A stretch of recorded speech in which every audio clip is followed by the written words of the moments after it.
And we'll begin with its most stark report on climate change yet from the United Nations, which says it's clear that humans are to be blamed for the crisis. The UN study says it's too late to reverse much of the damage and the world must brace for more extreme weather events. The Intergovernmental Panel on Climate Change says human activities have warmed atmosphere, ocean and land.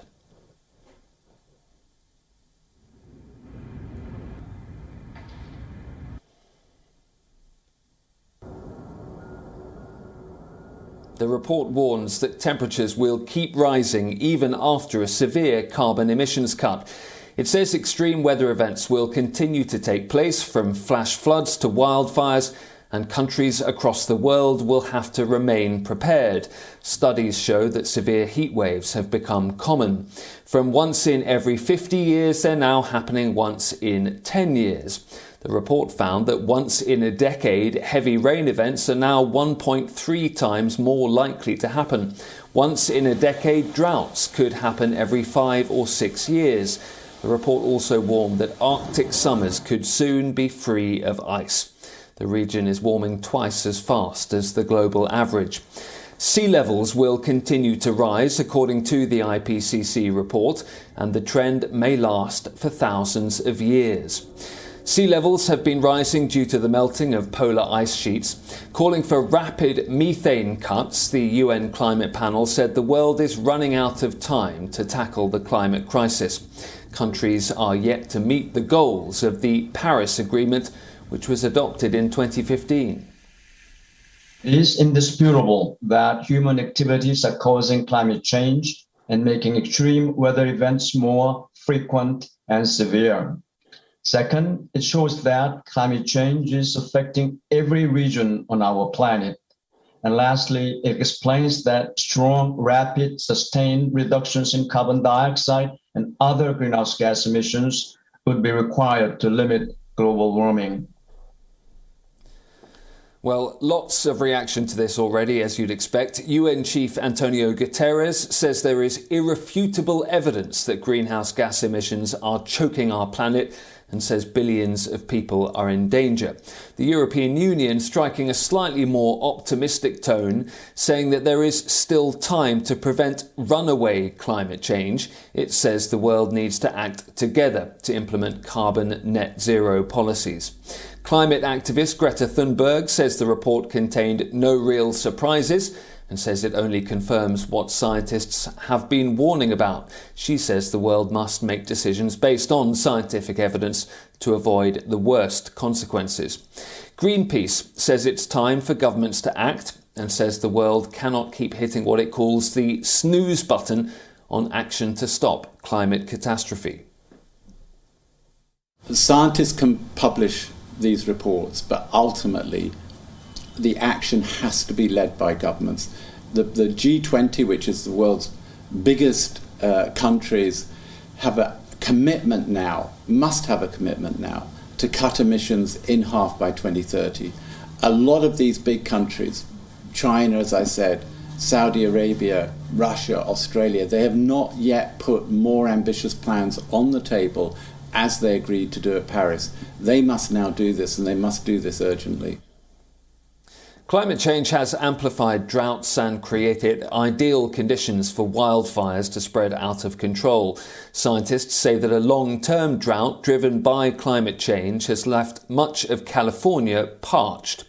The region is vulnerable to highly destructive fires. The heat has destroyed crops that have been baked under the sun. Fearing a lack of water for residents and wildlife, the local administration is being blamed for abruptly cutting water supplies to farms, which has been provoking anger among the farming community. This, they say, could threaten US food supplies and jeopardize food security across the country. The Dixie Fire in Northern California has grown to become the second largest wildfire in the state's history. 8 people are missing and thousands have had to flee as the flames continue to advance. As of Sunday, the fire had destroyed more than 462,000 acres, an area larger than Los Angeles. The Dixie Blaze is the largest active wildfire in the United States. Governor Gavin Newsom has visited the Greenville area and expressed gratitude to the teams fighting the flames there. He said authorities are devoting more resources to managing forests and preventing fires. He added, and I'll quote him here, "The dries are getting a lot drier. It is hotter than it's ever been. We need to acknowledge," he says, "just straight up, these are climate-induced wildfires." The crew fighting the blaze has estimated it will not be extinguished for 2 more weeks. More than 5,000 personnel are fighting the fire. Firefighters are expecting temperatures to cross 38 degrees Celsius in the coming days. Heavy smoke has made driving hazardous for some fire crew. Thousands of residents have fled the area and are being forced to find temporary housing. Some are living in tents and are unsure whether their homes will survive the blaze. The Dixie Fire has already destroyed 400 structures. A preliminary investigation suggests it was started when a tree fell on a power cable.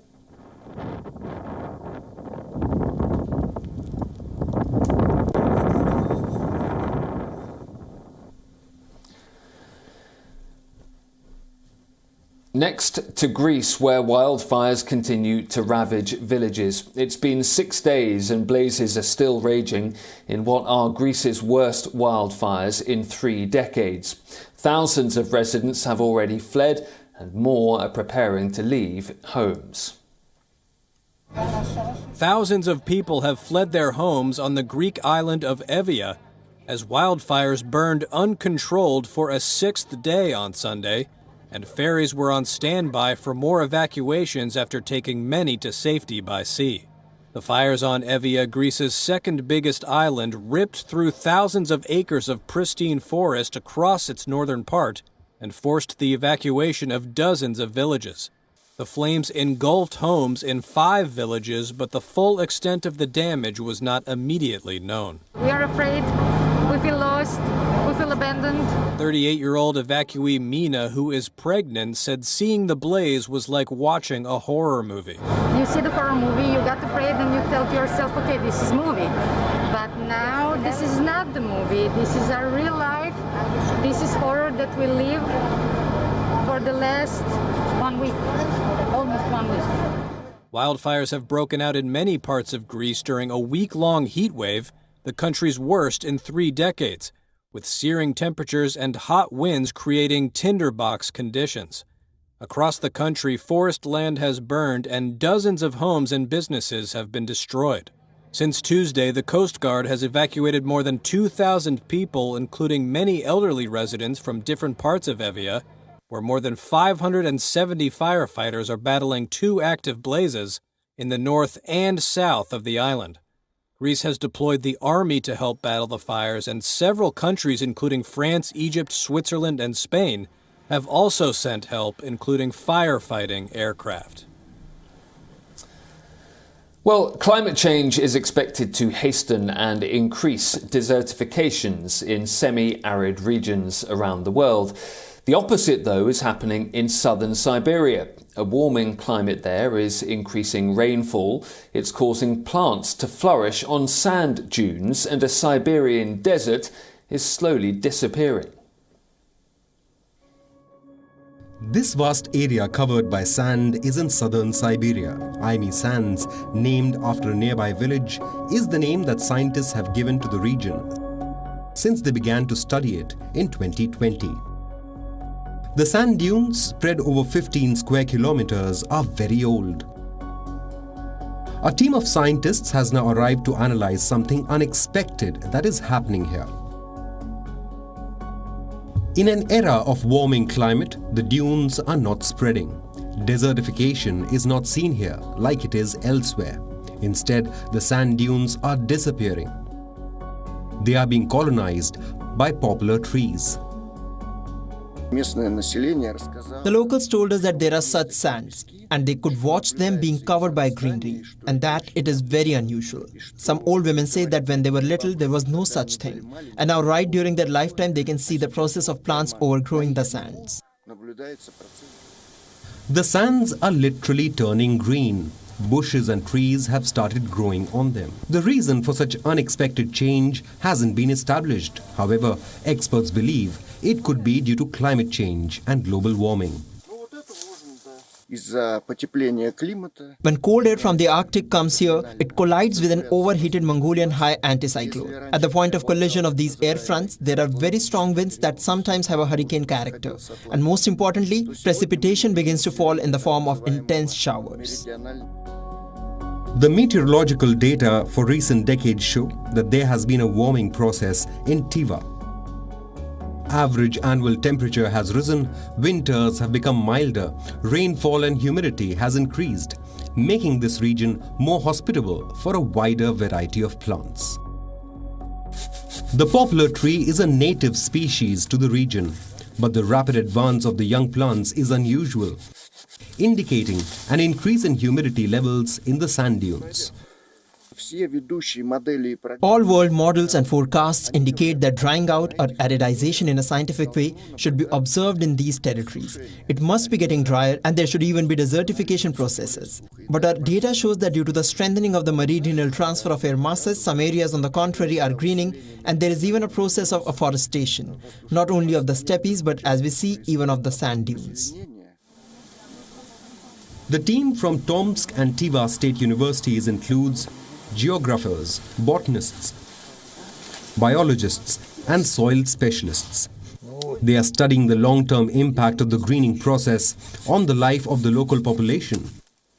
Even as the unique array of dunes, a typical Tivan landscape, is disappearing in front of their eyes. Bureau Report, WION World is One. Let's shift our focus to Sudan now, where thousands of homes have been damaged as torrential rains triggered heavy flooding in the region.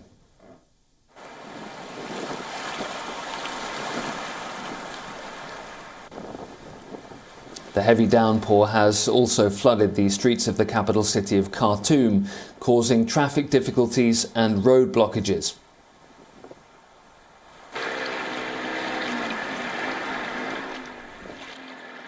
الليلة صحينا بالمطرة دي من الصباح ولقينا الموية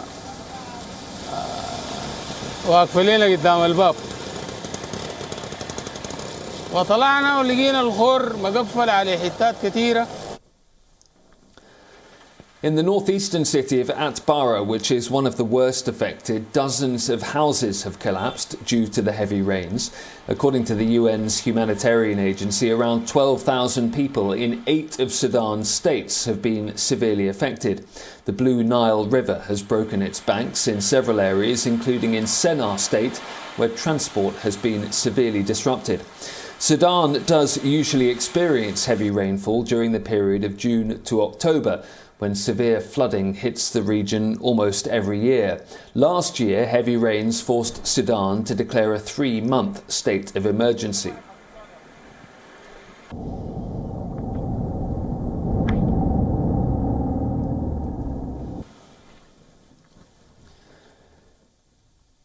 Troops from Mozambique and Rwanda have recaptured the port town of Mocimboa de Praia. The strategic port city had been held by insurgents linked to the Islamic State for a year.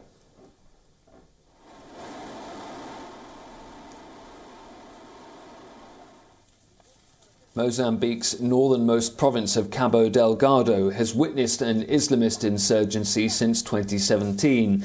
The province has gas development projects worth nearly $60 billion. The unrest escalated last year as insurgents linked to the Islamic State seized entire towns, including the strategically important Mocimboa de Praia. The town lies 60 kilometres south of the gas projects. It previously served as the main airport for international workers flying into the region. Its port was also used for cargo deliveries. A Rwandan Defence Forces spokesman says the insurgents have been greatly weakened by losing Mocimboa de Praia because they had been using the town as a stronghold for their supplies. He added that troops will remain in the recaptured region until stability is established. The Mozambican Ministry of Defence announced that the forces have taken control of public and private infrastructure, including government buildings, the port, airport, hospital, markets and catering establishments too. The army has also regained control of Owasi, a small but strategic settlement near to Mocimboa de Praia. Almost 800,000 people have been displaced in Cabo Delgado, and the fighting has brought a $20 billion natural gas project led by oil giant Total to a halt.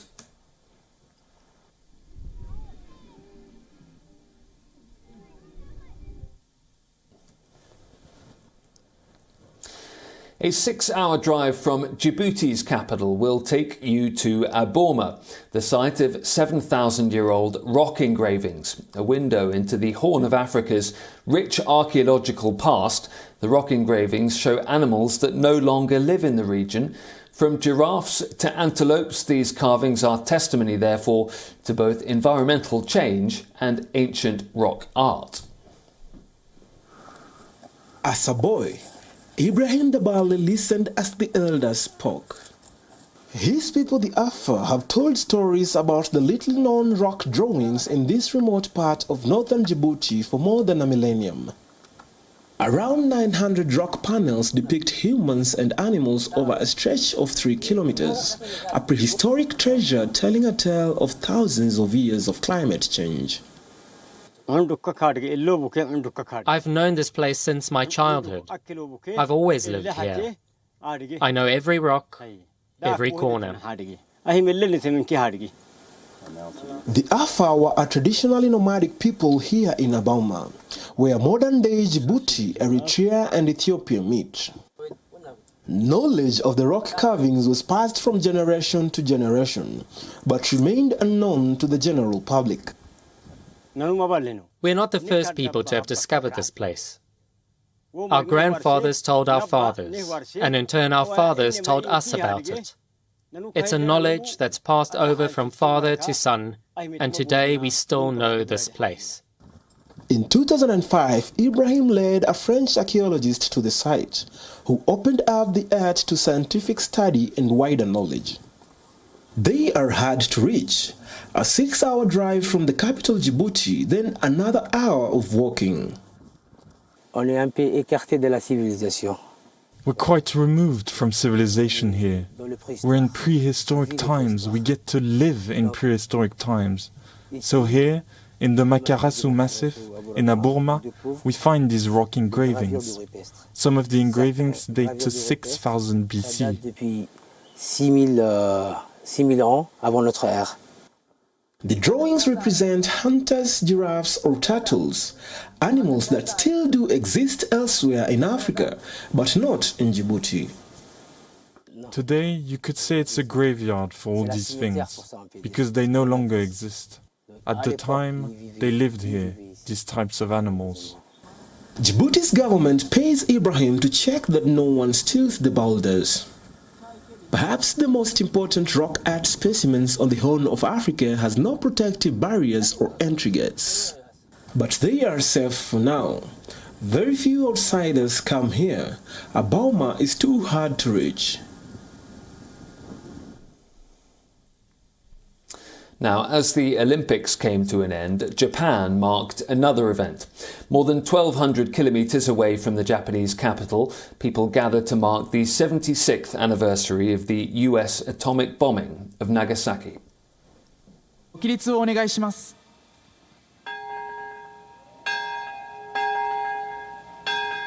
Around 500 people gathered at a park in the Japanese city of Nagasaki. They were marking the 76th anniversary of the US atomic bombing of Nagasaki. The ceremony had been scaled down due to the pandemic, and unlike in past years, fewer survivors were able to commemorate the event, which changed their lives and their nation's history. On August 9, 1945, US planes dropped an atomic bomb on Nagasaki, leaving 70,000 people dead. 3 days earlier, the US had dropped an atomic bomb on Hiroshima. The bombings culminated in the Japanese surrender in the Second World War. At the commemoration event, Prime Minister Yoshihide Suga calls for a world without nuclear weapons. As the only country to have experienced atomic bombing, it is Japan's unchanging mission to steadily move forward step by step in the efforts of the international community towards the realization of a world without nuclear weapons. Nagasaki's mayor shared Suga's sentiment, but he reminded the Prime Minister that Japan is yet to ratify the treaty on the prohibition of nuclear weapons. I hereby appeal to the leaders of nuclear-armed nations and countries under their nuclear umbrellas. You must face the reality that the thinking of nuclear weapons are necessary to defend your countries under nuclear deterrence actually makes the world a more dangerous place. I ask you to see that substantial progress towards nuclear disarmament is made at the next NPT. Atomic bombing survivors have been asking the government to renounce nuclear weapons. But it's going to be a long fight.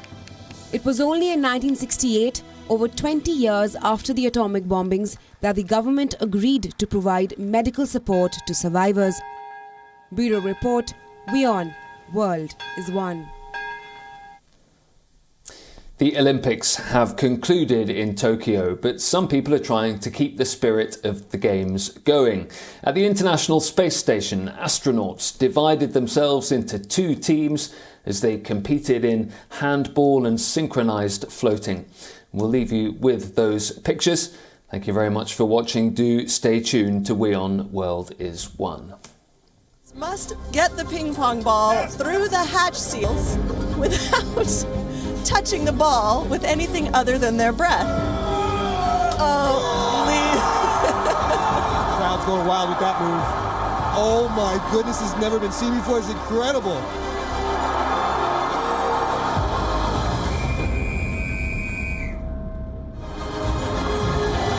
Players must get the ping pong ball through the hatch seals without touching the ball with anything other than their breath. Oh, please. Crowd's going wild with that move. Oh my goodness, it's never been seen before. It's incredible.